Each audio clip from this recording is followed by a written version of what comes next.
Oh yeah, I do have fond memories of this game back in the day with that menu. It was shockingly good, where this was my first intro to the Mega Man game, what made a massive impression on me. And after that first stage, I was hooked to the point that I had to play all the original NES games, although I still haven't played the DOS PC version, however, it is on my list. Mega Man X is a run and gun action platformer what was originally released on the SNES back in '93. Then later it got the legendary collection of Mega Man X for modern hardware. For the campaign it takes place in the far future where you play as Mega Man X.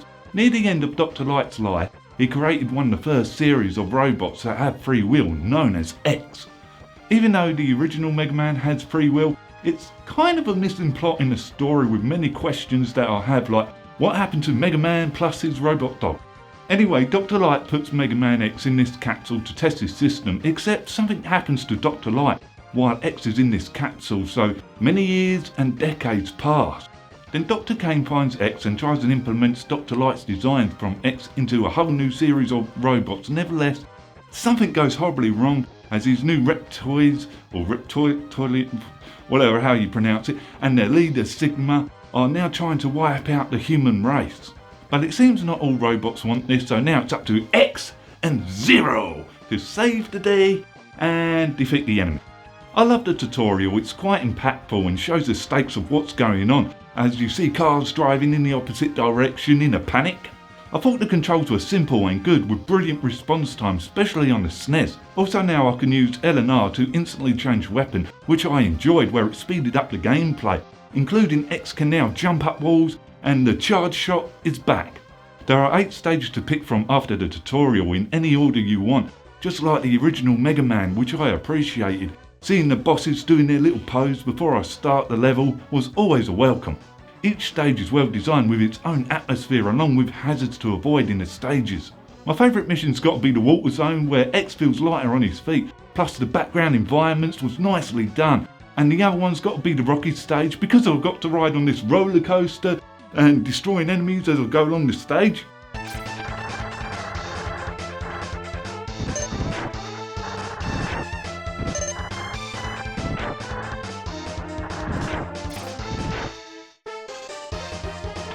Also, playing certain stages in order will change others' atmosphere, such as if I beat the Chill Penguin's act before the Flame Mammoth region, it will blanket his level in snow that puts out the fire, making it a lot easier.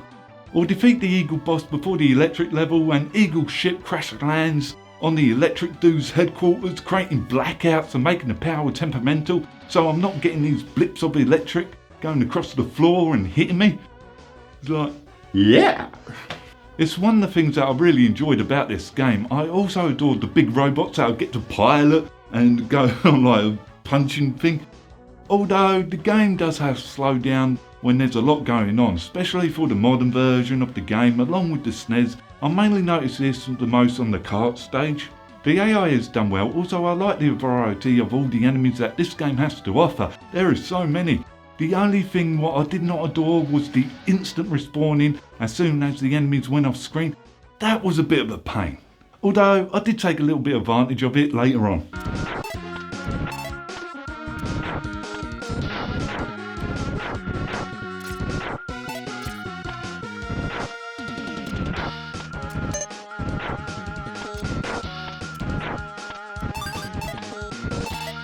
Each boss fight is unique where they seem to have an animal design where Chill Penguin will slide on his stomach and freeze things. Then there's the Storm Eagle who flies as well as spits up baby birds to attack me. Then there's a chameleon who goes invisible.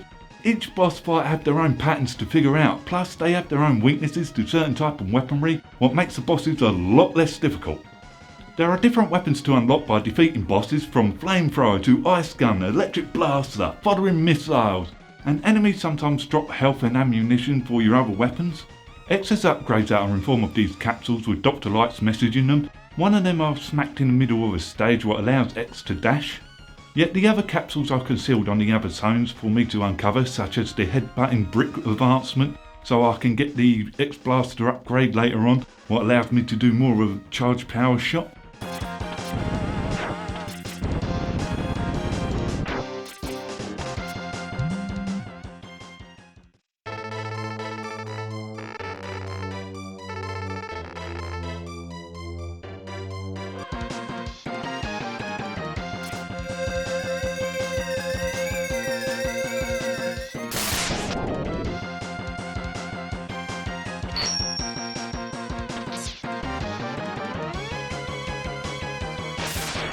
and each weapon has their own full charge, what adds an ability or a more powerful shot if you unlock the X-Blaster upgrade to go with it. However, I've got to say I appreciated how each time I changed the weapon, his armour changes to match the gun type. You can find these hearts that gives X and health upgrade that are hidden in some of these stages for you to discover, along with these S-tanks. And these S-tanks act like health packs once when there are some energy in them, and how you get these energies is by random enemy health drops. Although there is a catch, X has to have a full amount of health for them to go into his sub-tank, and there are 4 tanks in total to uncover in these stages.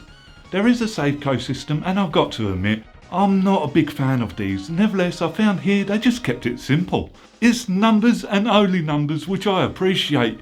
It's none of that high and lowercase alphabet with symbols and numbers what take a good 20 minutes for me to type in with the controller, what just annoys the crap out of me. So in Mega Man X, I'm very grateful because it kept it simple. But if you're playing on modern hardware, you can just save it, yet it still allows you to use the number sequence if you want to, and I could not stop smiling when I took my SNES code to my PC and it took me right where I left off. I just did not know that this game had cross-platform saves. I think the graphics have jumped a huge amount from the NES Mega Man games. Plus I adore the art style that went into these backgrounds and stages. Also along with X and the enemies, they just look so much better. The soundtrack is outstanding, especially on that Rocky act and the airship, except the one that got to me the most was right at the start with that tutorial soundtrack. That's got to be my favourite one out of them all.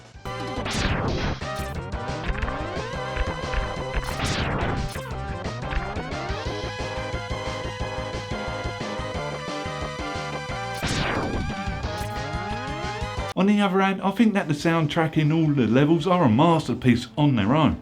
Far along the game is I clocked under the 2-hour mark, but I can see it done a lot quicker if I used all the boss's weaknesses. So in the end, I love this game and I definitely recommend it. So have you played Mega Man X? What do you think of it? Leave it in the comments below.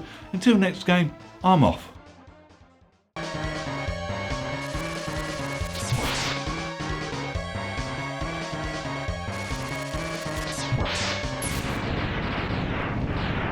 Yes!